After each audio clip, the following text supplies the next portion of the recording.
Friend success એકેડમીમાં આપ સૌનું સ્વાગત છે। આજે આપણે લિક્વિડેટર્સ અકાઉન્ટમાં દાખલા નંબર જે 16 છે ક્રિષ્ના લિમિટેડ કરીને આપેલું છે એના વિશે આપણે માહિતી મેળવશું। આજે જૂનો કોર્સ હતો એમાં 2022માં એટલે કે મોસ્ટ આઈએમપી સમ છે 2022માં પૂછાયેલો છે। સેમ આ જ સમ છે આપણો, ક્લિયર છે? જેમાં આપણને તમે રકમ એક વખત જોઈ લો। દાખલા નંબર 16। ચલો હવે આપણે દાખલાની શરૂઆત કરીએ।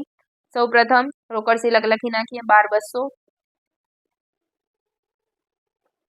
ચલો ત્યારબાદ શું આપેલું છે? મિલકતના ઉપજ આપેલા છે। ચલો મિલકતના ઉપજ કેટલા છે લખતા જઈએ આપણે। મિલકતની ઉપજ, ચલો કોણ કોણ છે મિલકતની ઉપજમાં? જમીન મકાન 1,40,000, જમીન મકાન 1,40,000, યંત્રો 1,21,000, સ્ટોક 59,000 અને દેવાદાર 65,000। ચલો પ્લસ કરી નાખીએ બધાનું।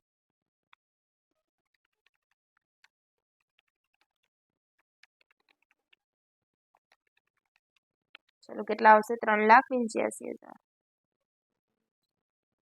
ક્લિયર? લખી નાખીએ આપણે મિલકતની ઉપજમાં 3,85,000। ચલો ત્યારબાદ શું કીધું છે આપણને? લોનના લેણદારોએ રોકાણો 75,000માં વેચી દીધા અને વધારાની રકમ લિક્વિડેટરને પરત કરી। કેટલામાં છે? 75,000માં। આપણને આપેલા છે કેટલા જોઈ લઈએ। ગીરો લોન રોકાણ તારણ પર કેટલાના આપેલા છે? 60,000ના અને વેચે છે કેટલામાં? 75,000માં। તો કેટલાનો ફાયદો થાય છે? તો કે 75,000 માઇનસ 60,000 એટલે 15,000નો શું થાય છે? ફાયદો થાય છે। એ કોને કરે છે? લિક્વિડેટરને પરત કરે છે। લખી નાખીએ 15,000। ચલો ત્યાર પછી કીધું છે અન્ય જવાબદારીઓનો સમાવેશ થાય છે નહીં ચૂકવેલ ભાડું કોનામાં આવશે? આપણે બિન સલામત લેણદારમાં લખી નાખીએ। બિન સલામત લેણદાર કોણ કોણ આવશે એમાં?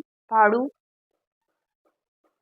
1,000, વીમા પ્રીમિયમ છે 1,200, બે કારકુનનો છેલ્લા 4 માસનો પગાર છે 3200 હોય તો પસંદગીમાં આવશે। ચલો પસંદગીમાં લખી નાખીએ। પસંદગીના લેણદાર કોણ છે એમાં? કારકુન પગાર 4 માસનો છે એટલે ચાલે અને 3200 છે 20,000 ઓછા છે એટલે એ પણ ચાલશે। 3200 કર્મચારીઓનું વેતન કર્મચારીનું છે એટલે આમાં આવશે 800। કરવેરા ચૂકવવાના બાકી 24-25 એટલે અગાઉના વર્ષના છે, ક્યાં આવશે? બિન સલામતમાં। કરવેરા અગાઉના કેટલા છે? 500 અને ચાલુ વર્ષના કેટલા છે? 1000 નીચે લખશું કરવેરા ચાલુ વર્ષના કેટલા છે? 1,000। ચલો ત્યારબાદ ડિબેન્ચર હોલ્ડરો 31/10ના રોજ ચૂકવવામાં આવ્યા છે એટલે કોણ આવશે? આ સલામતી તરતા બોજવાળામાં। ચલો અહીંયા ગણતરી કરી નાખીએ। તરતા બોજવાળા લેણદાર પેલા કોણ આવે એમાં? ડિબેન્ચર। ચલો ડિબેન્ચર કેટલાના આપેલા છે? 75,000 પ્લસ વ્યાજ આપણને આપેલું છે 52,50 અને પ્લસ વધારાનું કેટલું આવશે? તો કે 75,000ના કેટલા ટકા આવશે? 7% ગુણ્યા કેટલા મહિના છે? અહીંયા છે આપણું 31/6 અને અહીંયા છે આપણું 31/10 એટલે 7મો 8મો 9મો અને 10મો 4 મહિના એટલે ગુણ્યા 4/12 કરી નાખીએ। 75,000 ગુણ્યા 7% ગુણ્યા 4/12 કેટલા આવશે? 17,50। ચલો લખી નાખીએ પ્લસ કરી નાખીએ 75,000 પ્લસ 52,50 પ્લસ 17,50 કેટલા આવશે? 82,000। ચલો લખી નાખીએ 82,000 કરતા બોજવાળામાં 82,000। ચલો એના પછી શું કીધું છે? લિક્વિડેશન ખર્ચ આપેલો છે 5230 એટલે વિસર્જન ખર્ચ જ થાય. ચલો ત્યારબાદ લિક્વિડેટરે મહેનતાણું તેણે મિલકતની ઉપજાવેલ રકમ પર 1% અને પસંદગીના લેણદાર સહિત બિનસલામત લેણદાર પર 2% છે. કંપનીના આર્ટિકલ્સ પ્રમાણે મૂડી પરત બાબતમાં પ્રેફરન્સ શેરહોલ્ડર અને ઇક્વિટી શેરહોલ્ડર કરતા પ્રથમ હક મળે છે.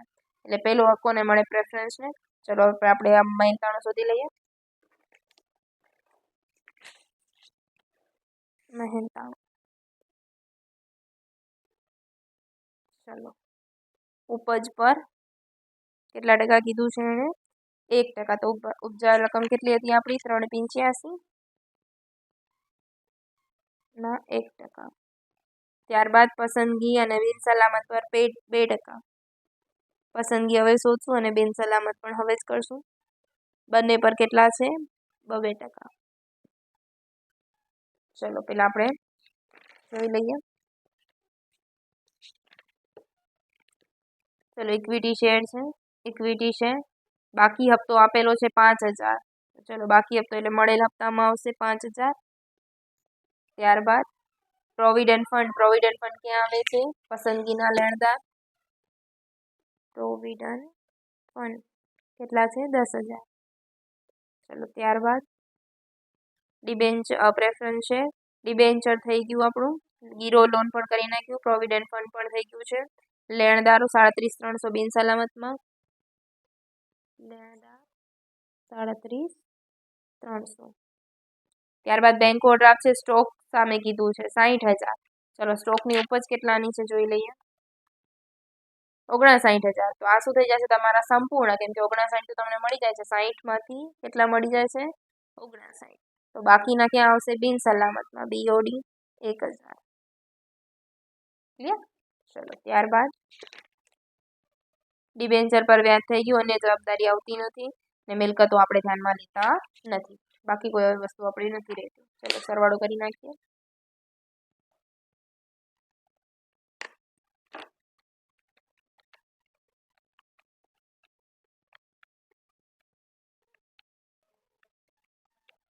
કેટલા આવશે? 41000.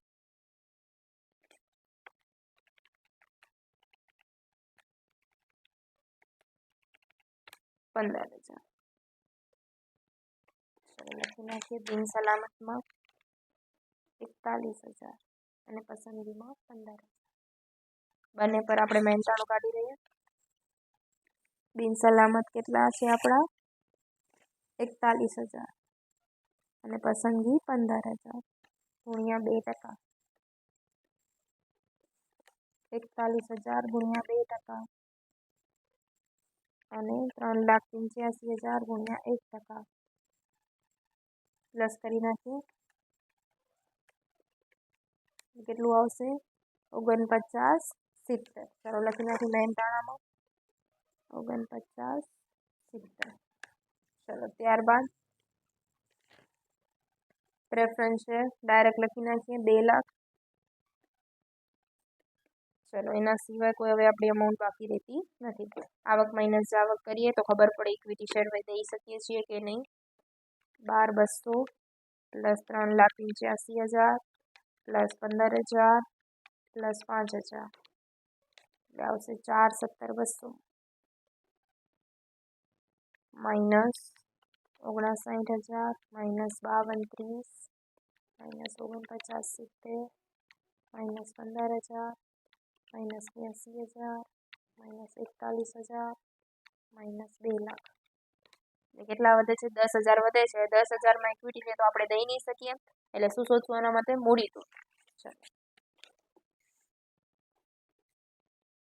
મૂડી તૂટ માટે ફર્સ્ટ સ્ટેપ શું હોય છે? આવક માઇનસ જાવક. જે આપણને મળી ગયું, કેટલું મળ્યું? 10,000. ચલો સેકન્ડ સ્ટેપ ભરપાઈ. ભરપાઈ આપણને આપેલું જ છે બંનેનું. ઇક્વિટી શેરનું ભરપાઈ થઈને 2,25,000 પ્લસ ઇક્વિટી શેરનું 1 લાખ થયા, કેમ કે ભરપાઈ 1 લાખ છે, એમાંથી બાકી હપ્તો 5,000 છે. જે આપણે 5,000 તો લખી નાખ્યું એટલે 1 લાખ જ કરીશું. એટલે કેટલા આવશે? 2 લાખ ને 1 લાખ એટલે 3,25,000. ચલો ત્રીજો સ્ટેપ મૂડી તૂટ. એટલે કે 3,25,000 માઇનસ 10,000 એટલે કેટલા આવશે? 3,15,000. ચલો ચોથો સ્ટેપ પ્રમાણ. જોઈએ દાસની કિંમત આ 100 રૂપિયાનો છે, આ 100 રૂપિયાનો છે, તો પ્રમાણ શું બની જાય? 3:2, કેમ કે 3,000 અને 2,000 છે. 3,000:2,000 એટલે કે 3:2. ચોથો સ્ટેપ વહેંચણી. શું થશે? વહેંચણી. સોરી, પાંચમો વહેંચણી. તો 3,15,000 ગુણ્યા 3/5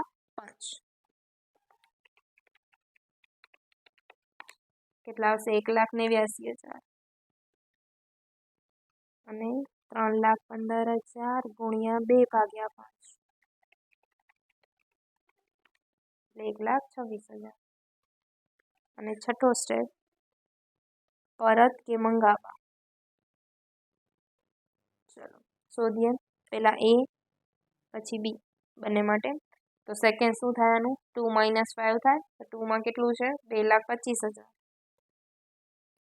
માઇનસ 1,89,000. તો 2,25,000 માઇનસ 1,89,000 એટલે 36,000 પ્લસમાં આવે છે. ચલો સેકન્ડનું 1,00,000 માઇનસ 1,26,000 એટલે માઇનસમાં 26,000. તો 36,000માંથી 26,000 કરીએ તો 10,000 જે ફર્સ્ટ નંબરનો સ્ટેપ આપણો આવી જાય છે. તો માઇનસમાં આવે ને ક્યાં લખશું? આવક બાજુ. ચલો લખી નાખીએ. બીનો ઇક્વિટી 26,000 અને આવશે એ માટે 36,000. ચલો પ્લસ કરી નાખીએ. અહીંયા 4,17,200 હતું આપણું. 4,17,200 પ્લસ 26,000 એટલે કેટલા આવશે? 4,43,200. ચલો આવકનો કરીએ.